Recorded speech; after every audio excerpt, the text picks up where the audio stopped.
Alors bonjour à tous, je vous présente un détecteur de métaux que vous ne trouverez pas sur YouTube, hein. Il n'y en a aucune justement. Je suis là pour vous montrer. Alors c'est un Tesoro Eldorado, hein. Je vais vous montrer comme ça, je ne sais pas si on voit, de 1986. Il n'y a aucune vidéo, si vous tapez en Eldorado, vous ne trouverez pas ce détecteur-là, vous trouverez le IMAX. Le IMAX et puis il y en a un autre, Eldorado 1 ou 2, enfin bref, je ne sais plus. Donc c'est un modèle très rare. 86. Alors, c'est un détecteur, en fin de compte, c'est un 10 kHz, ce détecteur-là. Hein, alors, un 10 kHz, il a l'effet de sol comme le Tesoro Lobo, en fin de compte. Voilà. En 10 tours aussi. Pour avoir un réglage très fin. 10 tours, sa sensibilité, sa discrimination et le seuil sonore. Le seuil sonore. Alors, c'est un détecteur de métaux très puissant. Hein, ouais, all metal. Le tuning, en fin de compte, c'est pour en automatique garder le seuil sonore en automatique. Le retourne, c'est pour ajuster un petit peu. Et le retourne, c'est le retourne. Là, c'est pour remettre le seuil sonore correctement. Et là, il est en automatique. Alors, le seuil sonore, c'est là. Voilà. Donc, c'est un détecteur très puissant. Est-ce qu'on le voit bien? Voilà. Très puissant. C'est un 12 volts. 12 volts. Il est équipé d'un disque, quand je l'ai acheté, d'un disque concentrique. Disque à baigner en fin de compte, mais moi je ne l'utiliserai pas. Je l'ai encore pas utilisé sur le terrain justement, hein, avec tout ce qui se passe en ce moment. Moi je ne détecte plus, je suis collectionneur, je suis passionné de détecteurs, surtout de cette marque-là. Alors je vais l'équiper, la prochaine fois j'ai un rallye, je vais l'équiper d'un disque de 28 cm. Donc 28 cm de GT0, hein. En 86 il n'existait pas ce disque-là. Je vais l'équiper. Alors, ce détecteur-là, en fin de compte, il est très puissant, hein. C'est un 12 volts. Vous pouvez m'amener un simplex ou un autre détecteur. Vous verrez que ses performances sont très intéressantes. Donc voilà, moi c'est un détecteur que j'ai restauré également, hein. Les boutons, je les ai remis en doré, hein. J'ai remis un petit coup de peinture. Vous voyez, les piles, ils sont là, hein. Il y a 8 piles d'1,5 volts. Alors voilà, je vais vous faire une petite démonstration, hein. Je vais l'allumer, le brancher, vous expliquer un petit peu comment il fonctionne. Et puis sur le terrain, je le ferai chez moi. Mais actuellement, il y a beaucoup de jeunes qui font de la moto, donc j'ai peur que à chaque fois que je suis obligé d'éteindre la vidéo. Donc je ferai ça calmement beaucoup plus tard. Donc je vais vous le mettre en route et vous montrer à peu près comment que ça fonctionne.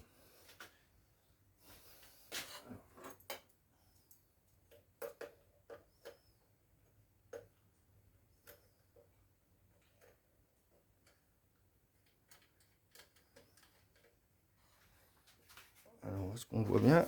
Voilà, il est là. Alors, on va le mettre en route.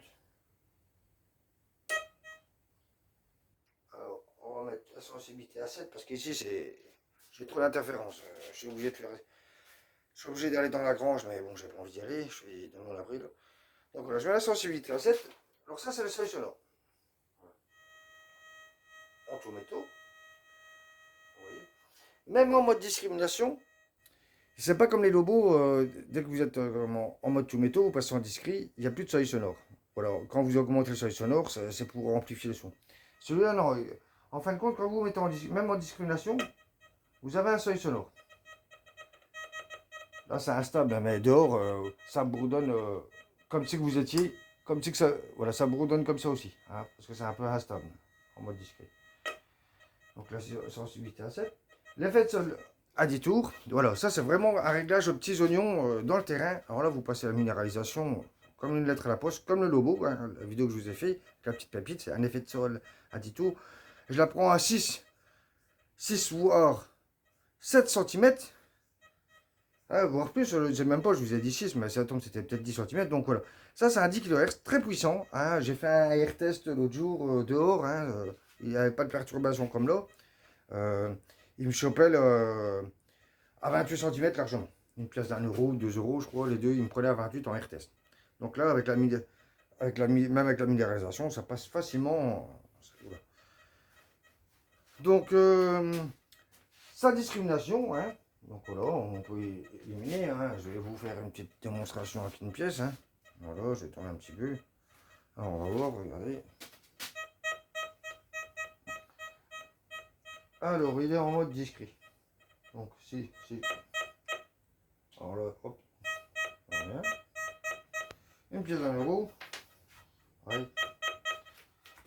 Alors, en tout métaux. Alors, ça est sonore.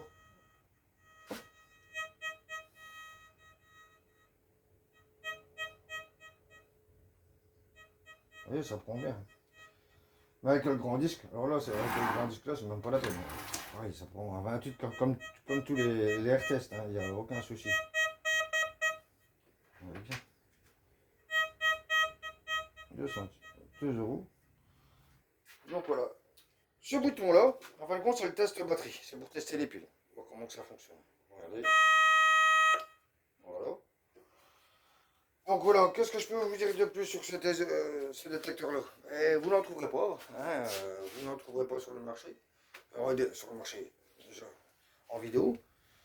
Euh, comment 1986, il a 30... non, 2003, 86, ouais, 37, allez. Enfin bref, il a 37 ans. Très puissant, 12 volts. Alors là, vous mettez un simplex par exemple à côté de celui-là.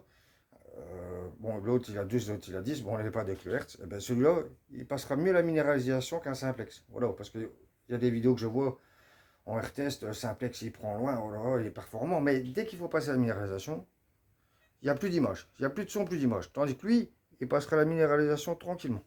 Ça, il n'y a aucun souci. À 28 cm, il passera. Tant que c'est pas trop minéralisé, il prendra directement.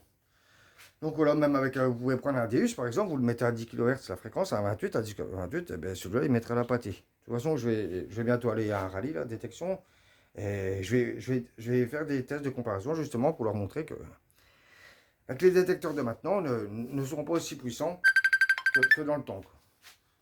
Donc voilà, ne seront pas aussi puissants que maintenant. Donc voilà.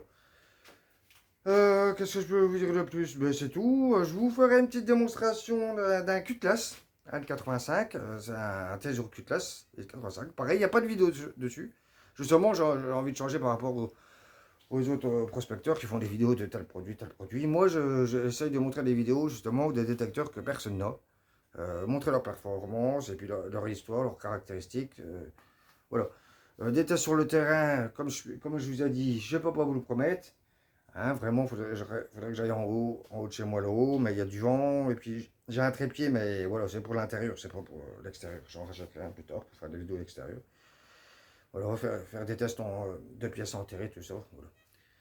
Donc voilà, je peux rien vous dire de plus, hein. N'hésitez pas à mettre un pouce bleu, hein. Actuellement, j'ai que 70 vues sur mon T0 Lobo, hein, 86, bon, c'est pas beaucoup, hein, mais bon... voilà, n'hésitez pas à faire des tests avec si vous avez des pépites d'or. Moi, je les ai achetés en Australie, en Alaska. Et puis, j'ai testé sur eBay, je les ai achetés.